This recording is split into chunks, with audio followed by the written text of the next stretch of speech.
5000 सालों बाद द्वारिका के समुद्र में मिला भगवान श्री कृष्ण का भव्य मूर्ति। जब वैज्ञानिकों ने समुद्र में बसी हुई द्वारिका नगरी को देखा तो सभी के रोंगटे खड़े हो गए। इतिहासकारों का कहना है द्वारिका शहर लगभग 5000 साल पुराना है। पुराणों में वर्णित कथाओं के अनुसार महाभारत युद्ध होने से तकरीबन 36 साल के बाद द्वारिका नगरी समुद्र में डूब गई थी। लेकिन द्वारिका नगरी के समुद्र में डूब जाने के पीछे 2 भयंकर श्राप बताए जाते हैं। आगे की वीडियो में हम दोनों श्रापों के बारे में आपको बताएंगे, जिनका ऐसा खतरनाक प्रभाव पड़ा कि भगवान श्री कृष्ण के वंशज भी नहीं बच पाए। लेकिन इस घटना की शुरुआत कैसे हुई, आखिर किस तरह एक मछुआरे के माध्यम से विशाल द्वारिका नगरी की खोज हुई, तो चलिए उसकी शुरुआत करते हैं। आगे बढ़ने से पहले द्वारिकाधीश के सच्चे भक्त कमेंट बॉक्स में राधे राधे जरूर लिखिएगा। महाभारत के जमाने का ये शहर, जिसकी केवल कल्पना ही की जा सकती है, अगर वास्तविकता में वो हमें देखने को मिल जाए तो फिर तो यह क्या ही रोमांचक होगा। मदनलाल नाम का एक मछुआरा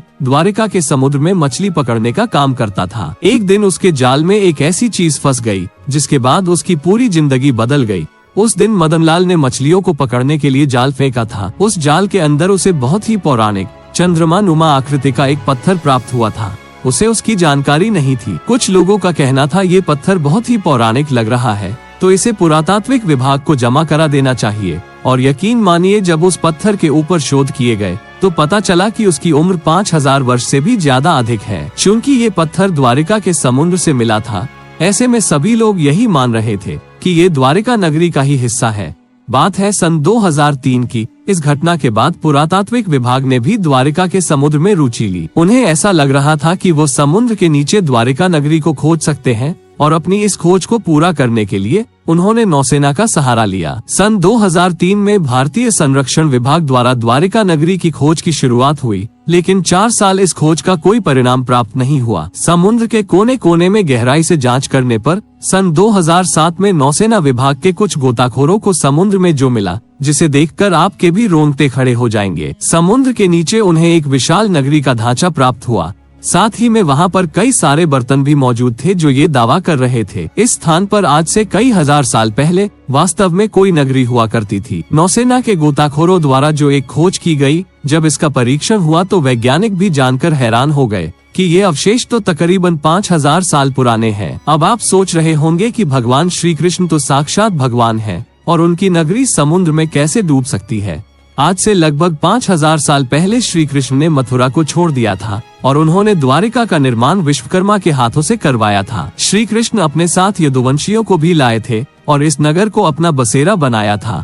द्वारिका श्री कृष्ण की कर्मभूमि मानी जाती है, जिस पर उन्होंने 36 वर्षों तक शासन किया। द्वारिका के समुद्र में डूब जाने के पीछे 2 श्राप हैं। पहला श्राप, महाभारत युद्ध के बाद कौरवों की माता गांधारी ने महाभारत के इस पूरे युद्ध के लिए भगवान श्री कृष्ण को जिम्मेदार ठहराया। उन्होंने श्री कृष्ण को श्राप दिया कि जिस तरह कौरवों के वंश का नाश हुआ है, ठीक उसी तरह पूरे यदुवंश का भी नाश हो जाएगा। और दूसरा जो श्राप है, प्रचलित कथाओं के अनुसार माता गांधारी के अलावा दूसरा श्राप ऋषियों द्वारा श्री कृष्ण के पुत्र साम को दिया गया था। दरअसल महर्षि विश्वामित्र, कण्व, देवर्षि नारद आदि द्वारिका पहुँचे थे। यहाँ यादव कुल के कुछ युवकों ने ऋषियों के साथ बहुत मजाक किया था। वे श्री कृष्ण के पुत्र साम को स्त्री वेश में ऋषियों के पास ले गए और कहा कि बताइए, क्या ये स्त्री गर्भवती है और इसके गर्भ से आखिर क्या पैदा होगा। जिसके बाद ऋषि अपमान से क्रोधित हो उठे और उन्होंने श्राप दिया कि श्री कृष्ण का ये पुत्र ही यदुवंशी कुल का नाश करने के लिए एक लोहे का मूसल बनाएगा, जिससे सारे यदुवंशियों का अंत हो जाएगा। जिसके बाद एक एक यदुवंशी का अंत होने लगा। सब आपस में लड़कर ही नष्ट हो गए।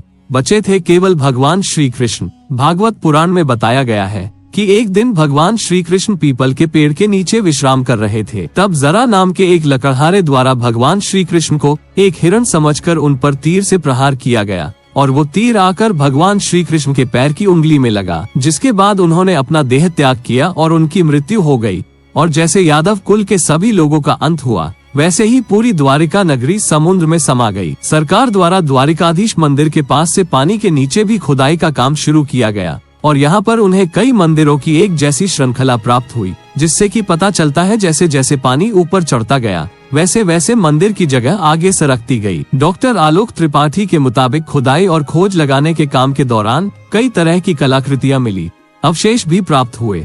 सुंदर रंगीन वस्तुएं भी मिली जिनमें कई रसायन इस्तेमाल किए गए हैं, जिसके बाद वैज्ञानिकों द्वारा 500 से अधिक कलाकृतियां और अलग अलग नमूनों को एकत्रित किया गया।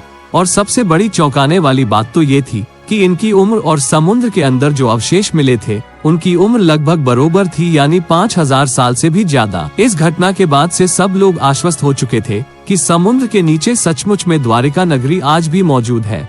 आज भी भगवान श्री कृष्ण का भव्य मूर्ति इस समुद्र के अंदर मौजूद है।